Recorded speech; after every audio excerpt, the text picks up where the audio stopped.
Tamok ng pearl. Yun.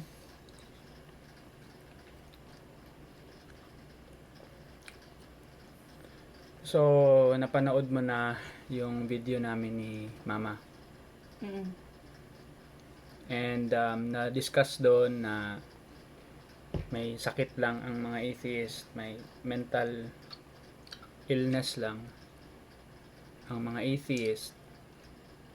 Kaya sila hindi makaintindi sa concept siguro ng God belief or di naniniwala na may Diyos kasi may sakit lang talaga sila, may mental illness. And it so happens na you have a clinical na depression. So, how do you feel if someone says na naging atheist ka kasi depressed ka, and at the same time depressed ka talaga, like wala kang takas, depressed ka that person? How do you feel if someone tells you like that? Can you repeat the question? How do you feel if a person will say na you're just an atheist because you are depressed? So, naging atheist ka because you're depressed. And how do you feel? Kasi special ang case mo eh. I am not depressed. I have no clinical depression. I don't know what my mental health problem is. Hindi ako kasi nagpa-check up. But you have, and according sa doctor mo, you are clinically depressed and you are now under medication for many years now and under therapy. So how do you feel when a person says something like that? What is the connection? That's how I would feel, or how I feel. I can't make the connection between I mean, being depressed and being an atheist. Initially, that's what I feel. Parang Siguro. di ko magets yung well, di naman di magets, pero parang pointless yung point niya for me. Okay. Because Let me be that person na lang. Okay. Let me, ako yung tao na yun. Para mas ma-gets, para mas maano mo pa. Kasi I was already depressed even way back when I was a believer. okay, you're already, so baka dahil sa depression mo, naging atheist ka. Ako na to ha, ako na si, basta some guy na nagsasabi na depressed lang daw mga atheist. So ako yun, ako na siya. Okay. So, yeah, that makes sense. Atheist ka kasi depressed ka. The more I'm convinced na ang mga atheist talaga ay mga depressed lang na mga tao. That's why you're an atheist now, kasi depressed ka. Okay. So, guys, gusto ko lang just want to give context. My wife isn't really good with arguments and defending how to fight back with arguments. You were trained not to speak back. You were trained not to argue back with your family kasi that's how your setup is in your family. Hindi ka trained paano sumagot, hindi ka trained paano makipagbardagulan. So, if you get frustrated on how she will respond to my question, that's the context. Hindi siya sanay, and sanay ako makipagbardagulan kasi praktisado ako sa parents ko as I was growing up. Praktisado ako sa mga tita ko at mga tito ko and even sa lolo ko to fight back. Not with physical, also with physical, but also with words. Mostly with words. So with her, she just silent lang siya and she's learning. So, okay, again, I'm playing the guy na belittling you. So, you are an atheist because depressed ka. Well, first of all, when I saw your video before we start with the role play, when I first saw your video with Mama Baki, um, when you read his comments sa YouTube channel mo, can we go back to that? Kasi parang meron akong basis on what to say if we have like context or kung ano yung sinabi niya sa comment. Para masagot ko verbatim yung, na lang? Oo, para masagot ko yung Okay. yung mga sinabi niya about being depressed and being an atheist. I mean, okay. Hanapin natin. Okay. Comments. Post na lang sa. Okay lang. Oh. Okay, Kabayani. Kabayani ni Juan. So, una niyang comment is kay Atheist Joy. Ito na siya. Sabi niya, pasalamat kang tumigil ka. Burado ka na sana sa mundo. According to research, itong mga atheist na tao ay isang uri ng tao na may special mental conditions dahil sa maling paniniwala nila sa Diyos. Isang seryosong kondisyon na kung saan tinatamaan ang kanilang mental health. And according to experts, ito ay dahil sa depression. Kaya kung titingnan mo itong mga ito ay napaka-weirdo tapos yung mga mukha nila parang stress na stress. Kaya kung may kakilala kang atheist or kung atheist ka, dapat kang magpa-mental hospital. Magpa-mental hospital ka na para maagapan ang iyong karamdaman. Okay. So, I wonder which research he is referring to. And also, parang di niya gets the way he said na ganito yung may depression and ganito yung atheist. Parang di niya gets what depression really is. The way he said in the comments na tinatamaan ng mental health dahil sa maling paniniwala sa Diyos. Maling paniniwala.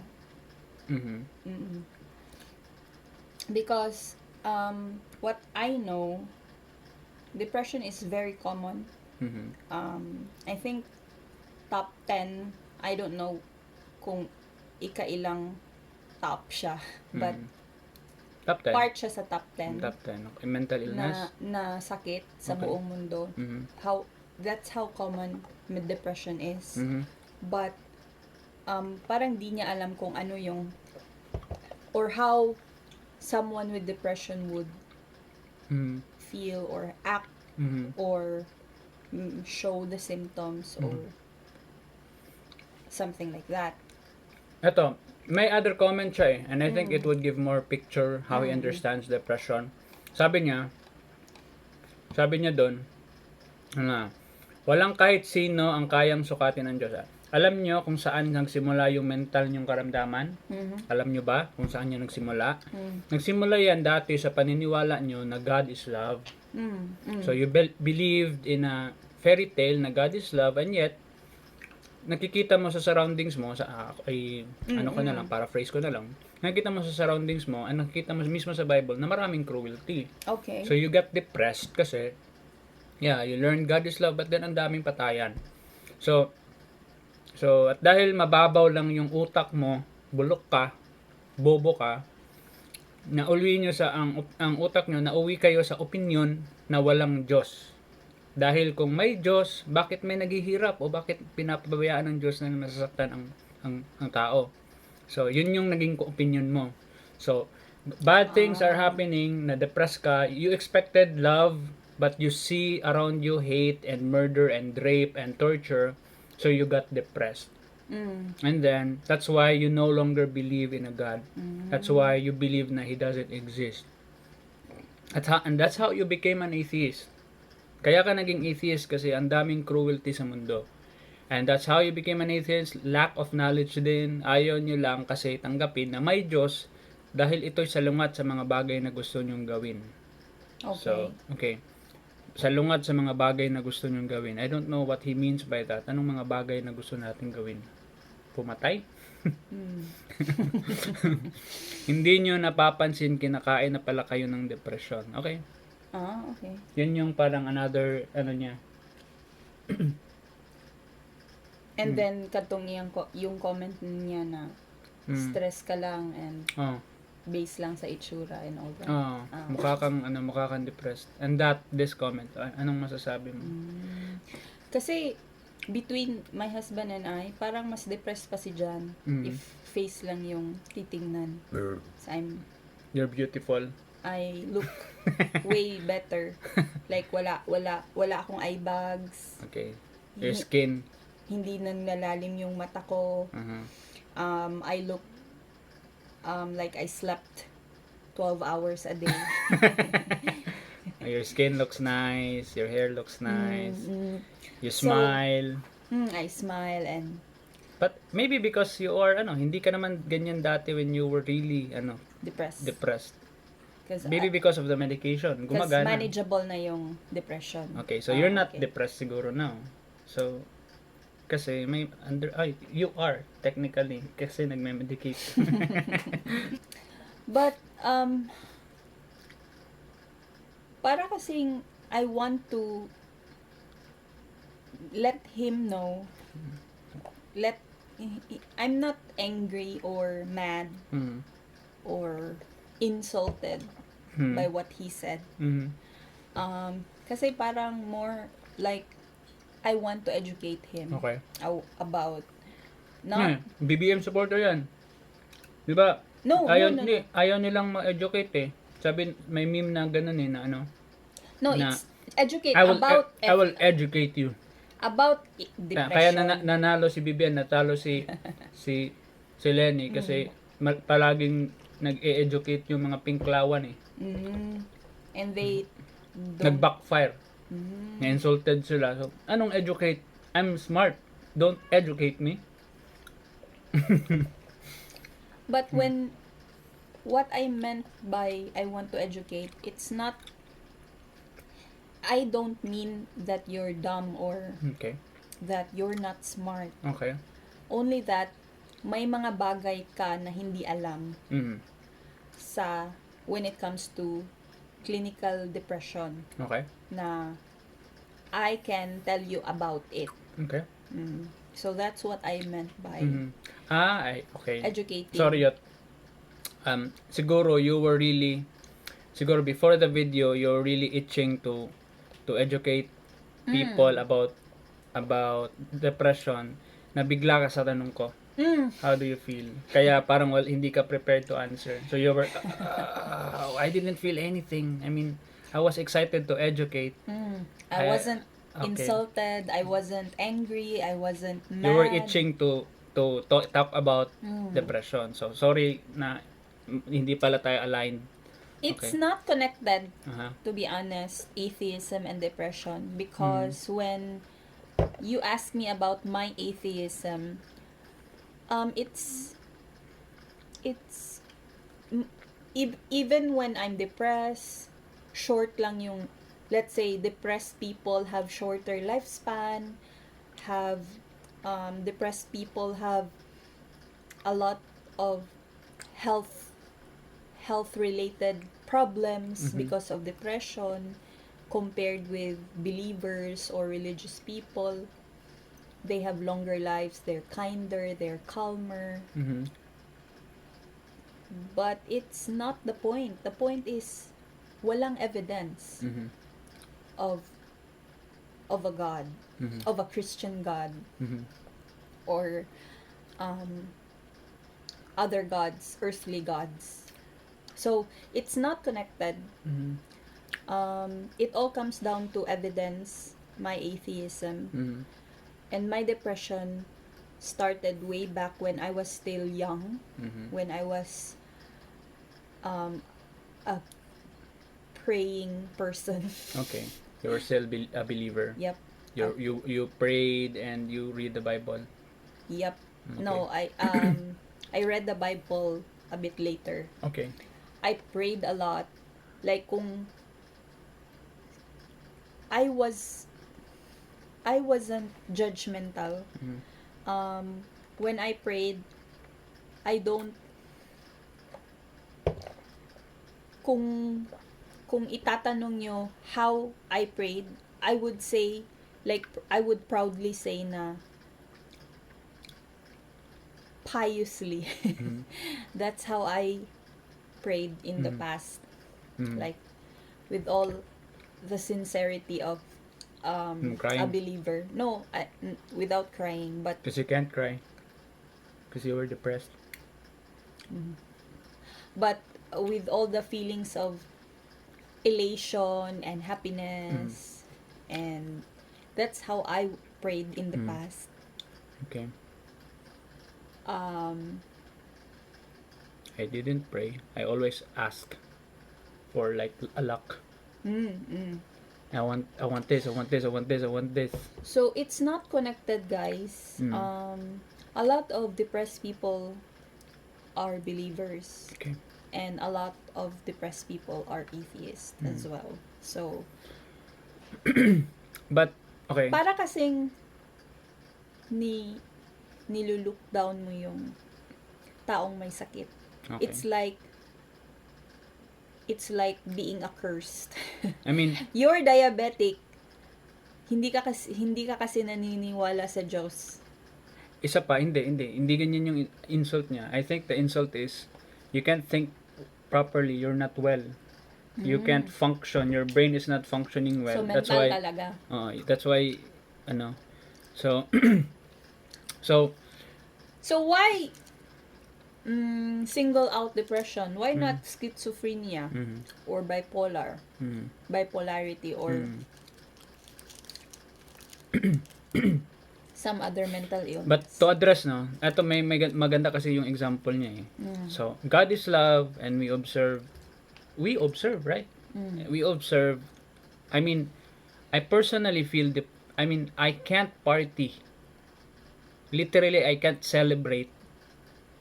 And I only celebrate very few moments sa life ko, private pa, because I am that aware. I am that aware of many different kinds of things that are happening in the world right now.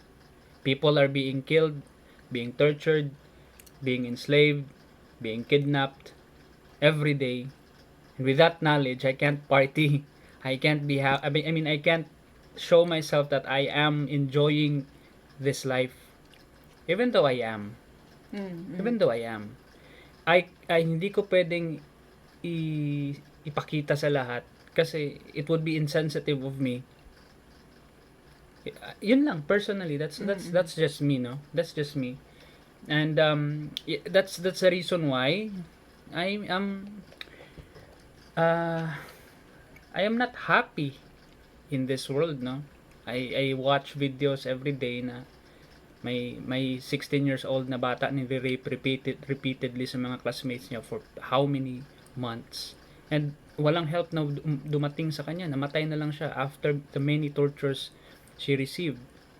So anong klaseng message yan na me who got that information, who absorbed that information, how would I interpret that in a big scale? Like, is God really true, but then he or she or it ignores that girl? Is there a God but just doesn't meddle with our human affairs, but meddles sometimes? How often that God meddles with everyone? I ask that, and it's part of the reason why I don't believe that there is a God. I am not depressed. I'm just not happy. I'm not really. It's not my fault. I mean, I can observe the horrible things that's happening right now, and I can't help myself to have a feeling like this. No, it's a feeling, and I can convince myself to be happy. I can convince myself to like, John, just look at the flowers and the trees and ignore the. No, man. I can look at the flowers and at the same time I can remember the girl that's being raped. And that's how I am. And how is that God, paano na-fit yung God mo sa setup na ganito? And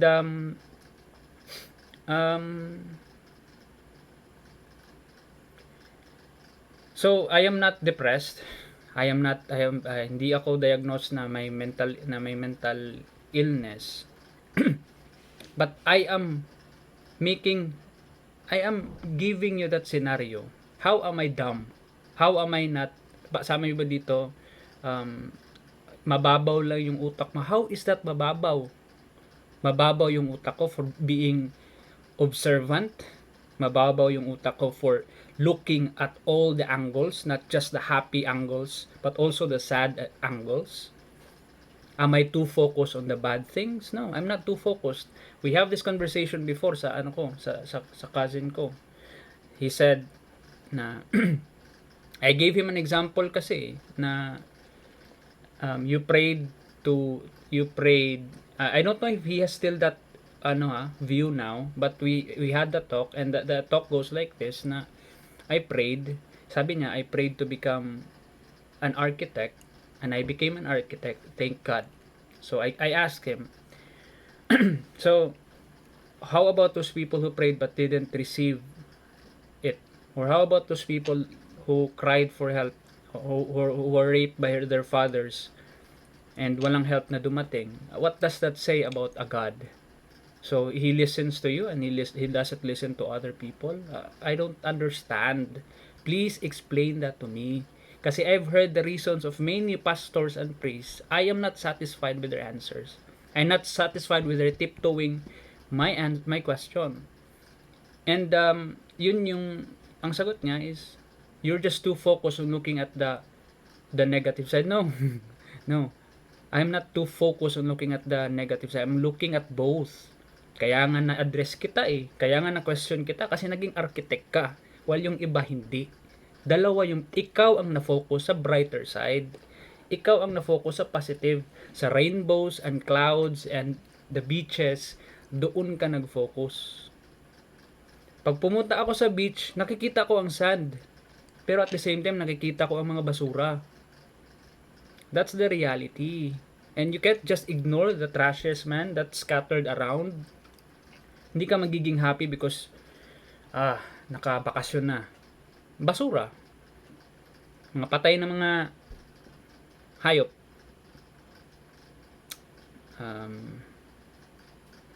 So yun, that's my take. Walang ang emotional na side, ang paghugot emotionally, therefore walang Diyos, therefore I don't believe in a God, is just a tiny bit of why we don't believe. It's still a reason. We don't, I mean, I have a valid point, right? And that's what I was about to say, Pod, na so what kung naging atheist ako and I'm because of my depression. Diba? It's just a tiny one of the many reasons na that a person could become an atheist. Yeah. There are a lot of disabled. Tama ba din bang gamitin ng word yan? Yung hindi makalakad, like disability. And they were able to conclude na there is no God. Because how come there is a God na hindi siya inayos? May disability siya. Maraming atheists, I know, may mga taong nagme-message sa akin.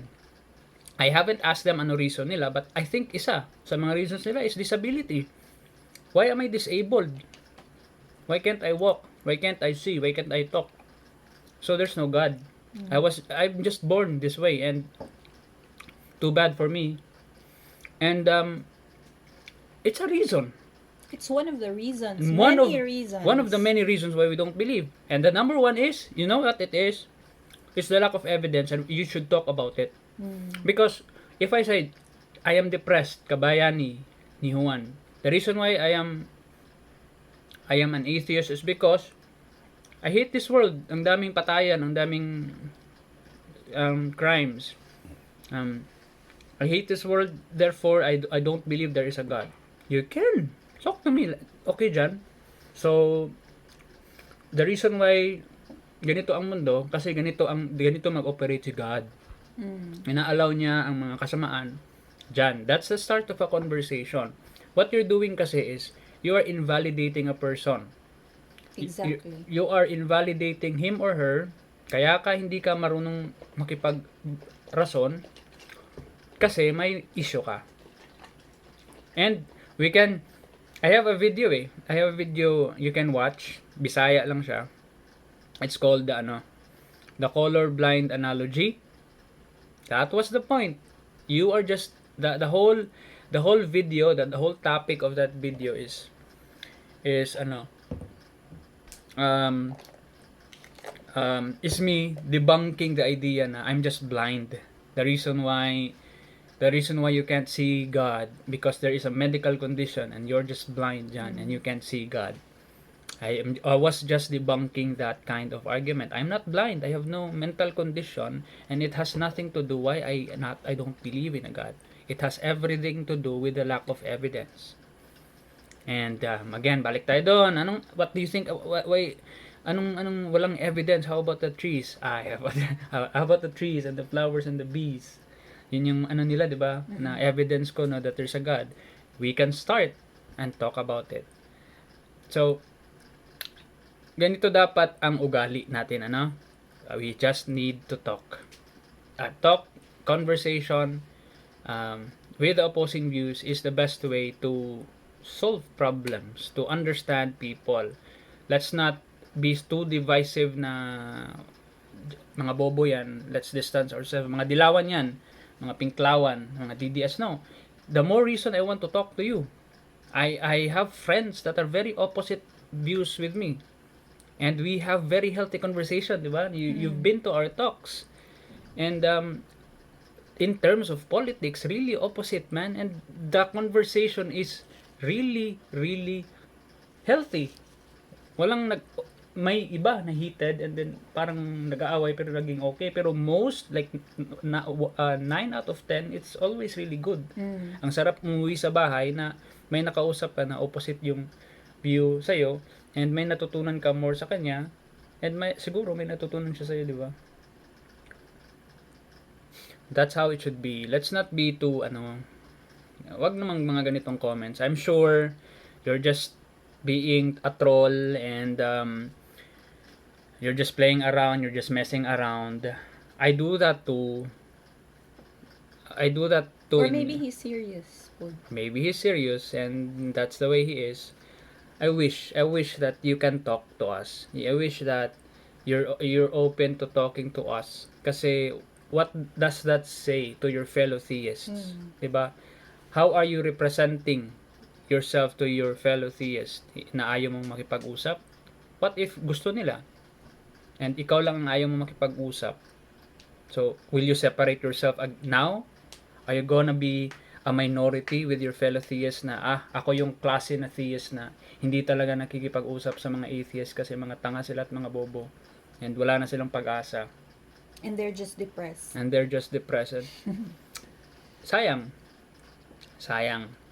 you could have learned two things, atheism and clinical depression, if you just talk and ask questions.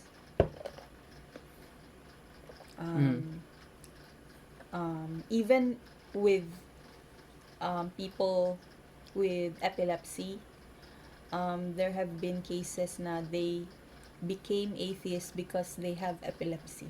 You know that? Right before their seizure episode, they have this, I forgot what the term is, but they have this, parang they know that a seizure is coming. They always know that. And right before the seizure, either they become hallucinatory. A child could see an angel and then seizure. Okay. A child could see or hear voices or taste something weird. Anything na hallucinatory, not just visual. And then same child, after seeing an angel right before his seizure, also saw an alien. So you see, pwede na maging atheist because of some sickness. So, na-conclude ng bata na it's just my sickness that made me see angels and aliens. So they're not real. I was just hallucinating. Yep.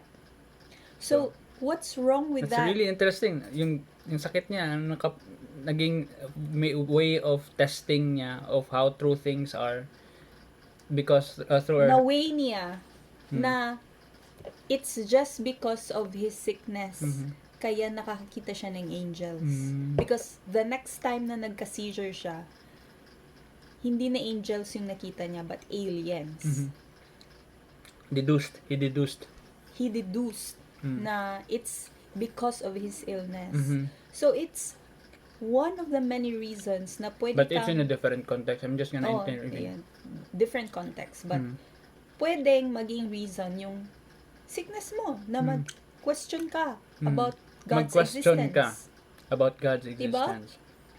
Isa pa, you are questioning God about His existence. Why not? I mean, we ask questions every day to make sure if our beliefs are true. That's how I do it. Is evolution true?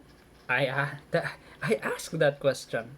And that's why I'm confident now na hindi ito matitibag. Kasi ang dami kong tanong. And ang daming nasagot. Now, was Zeitgeist true? That was a conspiracy theory back then. Even with, let me cut you. Even with, yung sa family lang, maybe kabayani ni Juan, just says yes all the time to authority figures because of his comment na you are questioning God about His existence. So parang authority talaga. So no questions asked or something.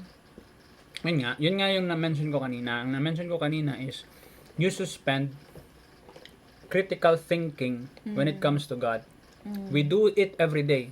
Sinong gusto mong kandidato? Si BBM. Tinanong kita, bakit si BBM? Ang dami mong sagot. Di ba? Ang dami mong sagot na pwede. Golden era ang time sa Marcos. Mga dilawan, ang dahilan sa EDSA Revolution, ang si Ninoy ay NPA. Ang dami mong pwedeng isagot. Tinanong lang kita.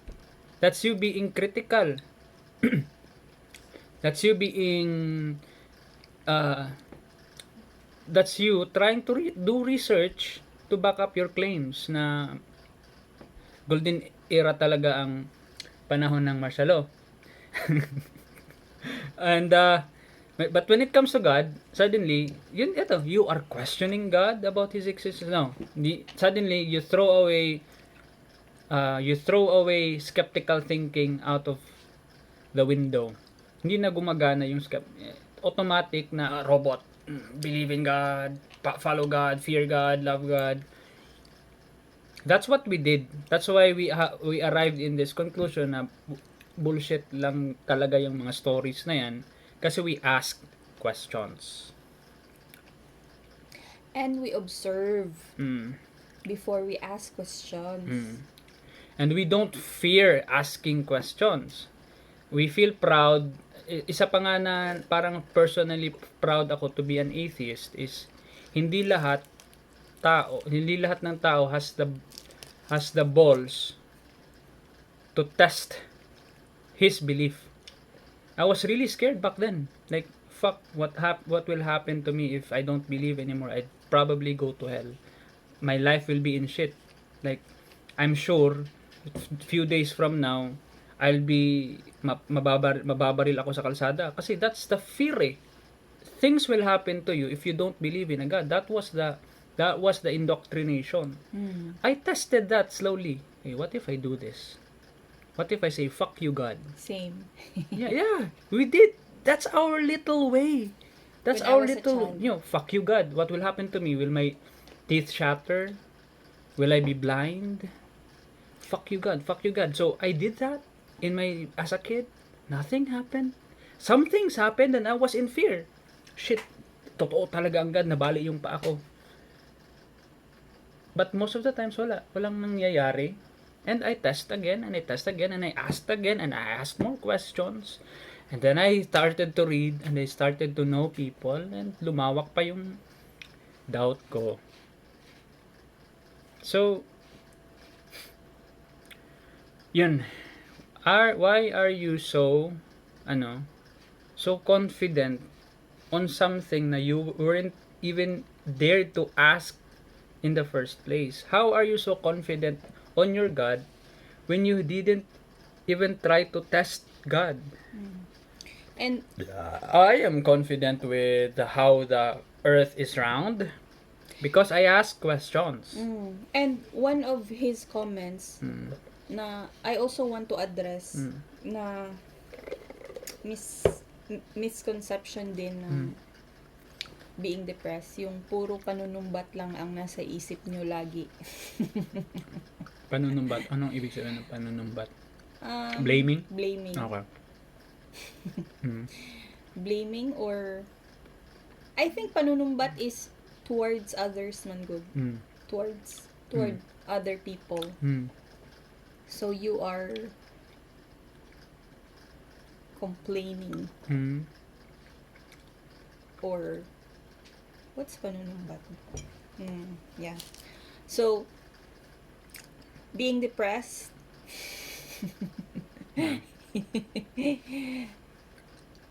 you can't do that. You cannot do that at all. Your brain is telling you, your own brain is telling you that it's terrible to be alive and just die already. So we cannot do panunumbat. You have no energy. Yep. To even panumbat. Do that. Na manumbat Because, ang nasa isip namin lagi. It's exhausting. When you are depressed, you are exhausted all the time. Okay. So maybe an opportunity for you to share how you feel with your depression. And siguro a story behind, pwede mo bang ma-share? Like, Sure.